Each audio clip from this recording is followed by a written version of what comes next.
नमस्कार, स्वागत है आपका इस YouTube मंच पर। मेरा नाम है राजन तिवारी और हमारे साथ में जवैनिया गांव के दो लोग हैं जो विस्थापित हो चुके हैं और जिनका पुनर्वास भी हुआ है। और ये भरत तिवारी जी का घर है, सामने दिखा दीजिए, सामने दिखाइए ना, भरत तिवारी जी का घर दिखाइए। और आज जो है भरत तिवारी जी का श्राद्ध कर्म है जो हिंदू रीति रिवाज से मनाया जा रहा है। पीछे में लोग जो है खाना पीना कर रहे हैं और ये विस्थापित लोग हैं। क्या नाम हुआ आपका? हमारा ददन ओझा नाम। आपका क्या नाम हुआ? जयप्रकाश ओझा नाम पड़ेगा मेरा।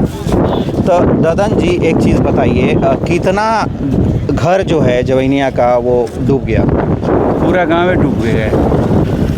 गांव के ये इतना जानकारी नहीं है, हम पढ़े लिखे नहीं है पूरा है। तो आपको ठीक है आपको मुआवजा मिला, सरकार दी? नहीं, बोला वहाँ पर जो है वहाँ का जो अथी है तो मुखिया वो बोला जो लिख कर दीजिए कागज, 1,20,000 दिलवाएंगे, आज तक नहीं मिला। आपको मुआवजा मिला? जी नहीं, मुआवजे की जहाँ तक बात है सर, 2 साल वहाँ पर भीषण बाढ़ आई। उस बाढ़ में लगभग पहला बार जब बाढ़ आया आज से 2 साल पहले, उसमें 80 से 85 घर जो है विलुप्त हुए।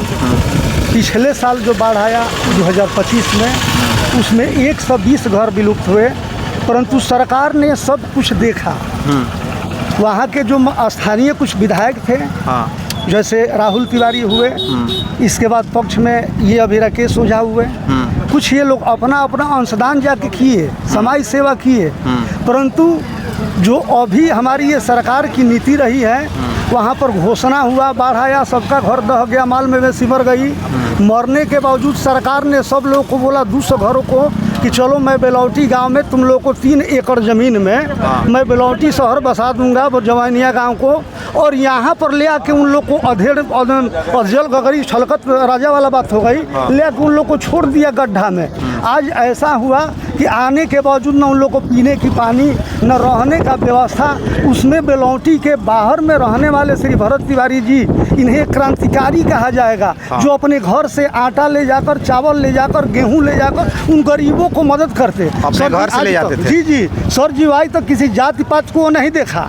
वो ब्राह्मण था, लेकिन वहाँ पर मलाह भी रहते थे, यादव जी भी है और भी है। सब लोग को घर से अपना समझ लीजिए पानी बाल्टी में उठा के 12 बजे रात के, चाची ये ले लो, चाची वे ले लो, तुम ये कह के अपने घर से लेके जाता था। उनकी फरियाद जो है थाना से लेकर ब्लॉक तक, यहाँ तक कि डीएम के पास गए थे। डीएम साहब ने आश्वासन दिया। इधर ये जो है भरत तिवारी, उन्होंने अपने मुख से बोला है कि मैं डीएम के पास गया था और माननीय डीएम साहब जो है जिला पदाधिकारी महोदय, उन्होंने आश्वासन दिया था कि मैं आपके साथ हूं, क्योंकि आप एक समाज सेवक हैं और समाज सेवक में न्याय की लड़ाई लड़ रहे हैं। ये जातिगत लड़ाई नहीं हुई, हम लोग आपके साथ हैं सिर्फ इसलिए कि जिनका घर ढहा है उनको आर्थिक मुआवजा प्लस में जो संकट में है, उनकी मवेशी गई है, उनको बसा दिया जाए। परंतु उन लोगों ने ये सब नहीं किया। आपका भी पक्का का घर था? घर तो समझ लीजिए हम लोग का पक्का का था या मड़ई का था साहब, सब तो चला गया ना, उसी में विलुप्त हो गई। गंगा जी ले लिया। तो जानवर भी डूब गए क्या? तो मवेशी सब डूब गया।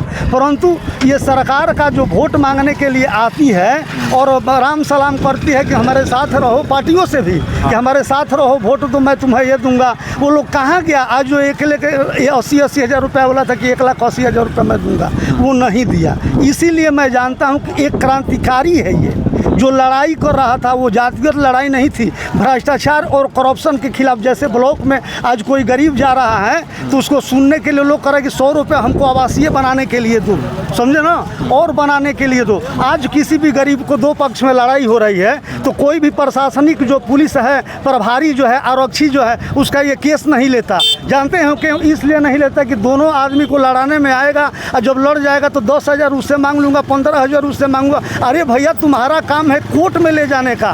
कोर्ट में जाएगा तब ना सही जजमेंट होगी कि ये सरकार क्या कर रही है, सरकार क्या नहीं कर रहे हैं। तो हमारे ये सिस्टम को गंदा करने वाला भ्रष्ट लोग हैं, भ्रष्ट ऑफिसर्स है, और तानाशाही युग होने के कारण यहाँ पर कौन अच्छा है कौन बुरा है समझ में नहीं आती। और इस क्रांतिकारी पर जो लोग समझ लीजिए कमेंट कर रहे हैं, नारेबाजी कर रहे हैं, इसे घटिया कर रहे हैं, हम ये कह रहा हूँ कि अच्छा भरत तिवारी के पास में आप ही बताइए सर जी, कोई वो ब्लेम है, कोई वो किसी का बलात्कार किया, कोई को चोरी किया, कोई को दुष्टई किया, कोई करप्शन नहीं है। किसी गरीबों को आर्थिक मदद करने के लिए लड़ना कोई गलती कार्य है। धर्मनिरपेक्ष देश है हमारा, इसमें बोलने का, रहने का सबका अधिकार है। उस अधिकार से लड़ा है। मैं तो जानता था कि आज़ादी के पहले 13 अप्रैल 1919 ईस्वी में पंडित सीताराम तिवारी का लड़का, समझ लीजिए कि भरत, उनका भी नाम चंद्रशेखर था, और उन्होंने 400 पुलिसियों के सामने जनरल डायर, उस समय एसपी था, सुपरिटेंडेंट ऑफ पुलिस, जान लीजिए, और उस अमृतसर में घेराया। तो घिराने के बाद उन लोग क्या किया, 10,000 उस समय गरीब थे, उन इंडियनों को बचिए, वीर जो है शहीद रियलिटी में हुआ है। जो अपराधी बोल रहे हैं उनको क्या कहिएगा? अपराधी जो आजकल के हैं वो राक्षस, हम नहीं, जो भरत तिवारी को अपराधी बोल रहे हैं उनको क्या बोलिएगा? हम तो क्या कह रहे हैं कि धर्म के न्याय में गरीबों के साथ में जो है वो न्याय के लिए है, और जो इन्हें भ्रष्टाचारी कहे, दुष्कर कहे, दुष्ट कहे, उससे बड़ा अपराधी और पापी कोई नहीं है सर। अपने हथियार को रखना, जब हमारी सरकार मांग नहीं पूरा कर रही थी, जब डीएम से, जब ये हमारे क्या कहते प्रखंड विकास पदाधिकारी हैं, सीओ हैं, अगर समझ लीजिए थाना प्रभारी है, अगर मांग को पूरा नहीं करता है और मैं जाता हूं तो मुझे धमकाता है कि अरे मैं तुम्हें गोली मार दूंगा, इसके लिए मैं एक पिस्टल ही खरीद के रख लिया ब्लैक में, तो क्या गलती किया? इस सरकार में तो सब लोग कुछ ना कुछ रखता है, मैं अपने प्रोटेक्शन के लिए रखा, तो इसमें कौन सा गलती किया? कभी भी आता पुलिस हमको मार देती, मारने से तो हमको अच्छा है ना। पूरे बिहार में हम यही कहना चाहेंगे सम्राट चौधरी जी को कि इस लड़ाई में आपका योगदान ज़रूरी है, और हम लोग भाजपा के सपोर्टर हैं, भाजपा को वोट किए हैं, हम लोग दिल से वोट किए हैं, और आप लोग हमारे लिए ऐसे भक्षक बन जाएंगे तो हम लोग क्या करेंगे? सहारा आप ही, हम लोग समाज, गरीब आदमी किसके पास जाएगा? आम जनता का सहारा होता है सरकार, सरकार के पास जाएगा और किसके पास जाएगा? अब सरकार ही मारने लगेगी आम जनता को, राजा प्रजा को मारने लगेगा, तो फिर प्रजा क्या करेगा? आप कौन से आए हैं? हम भोजपुर पीरो से आए हैं जी, और हम मांग करेंगे सरकार से कि सबसे पहले उनका फ़ोन दिया जाए, क्योंकि वो अपना मांग रखे थे 3 मांग, जिसमें फ़ोन फ़ोन को सेफ्टी रखना है, अपने अंग को पूरे जवान को दान करना है। उस मांग को आप लोग उस फ़ोन को रख लिए हैं, उसी फ़ोन में सारा सबूत है, जिसमें पूरा टीम बना हुआ है। एक टीम बन के उसको निहत्थे को, जब तक आप सोचिए कि जब तक उनके परिवार वालों के हाथ में फ़ोन था, दूर से वीडियो बना रहे हैं, तब तक ये लोग इनकाउंटर नहीं कर रहे हैं। उसको अकेला में ले जाकर, उसके फ़ोन हाथ में था, उसको अकेला में ले जाकर उसका मारना ही मेन मकसद नहीं था, उसको मार के उनका फ़ोन लेना ही मेन मकसद था। उस फ़ोन में सारा करप्ट सरकार के खिलाफ, इधर का विधायक जो हैं, एसपी है, डीएम है, यहाँ तक कि मुख्यमंत्री भी इसमें शामिल हैं उसको मारने में, और उनका फ़ोन लेने, उन फ़ोन में बहुत सारा सिस्टम के खिलाफ बहुत सारा उसमें सबूत है। तो ये थे यहाँ के युवा और कह रहे हैं कि सिस्टम में बहुत सारा सबूत था। जवैनिया के भी 2 लोगों से मैंने बात किया, इनके मुताबिक इनको जो है मुआवजा नहीं मिला है, और देख लीजिए सरकार बड़ी बड़ी डिंगे हाँक रही है, और आज 13 दिन हो चुके हैं, और 13 दिन के बाद भी ना तो भरत तिवारी को न्याय मिलता हुआ दिख रहा है, ना लोगों को न्याय। सर जी, भरत तिवारी का शहादत जो है ये व्यर्थ नहीं जाएगी।